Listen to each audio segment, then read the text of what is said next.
In fracture healing, there are two main types. The first one is primary bone healing.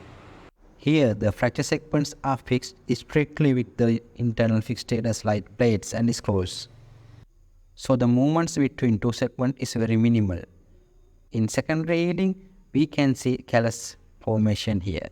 This can commonly seen in the patient with external fixation or intramedullary nailing, and there are significant movements between two fracture segments.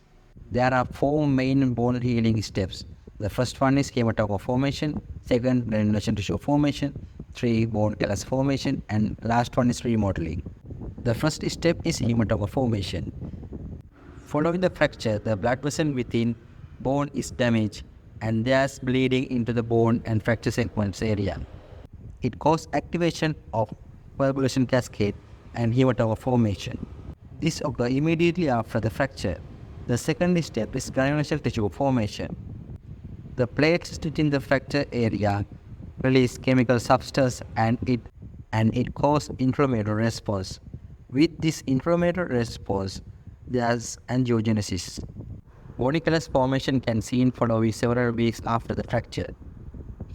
Here we can see the callus formation clearly in your X-ray. The fibroblast secretes collagen, mesh protein, elastin, and glycoproteins.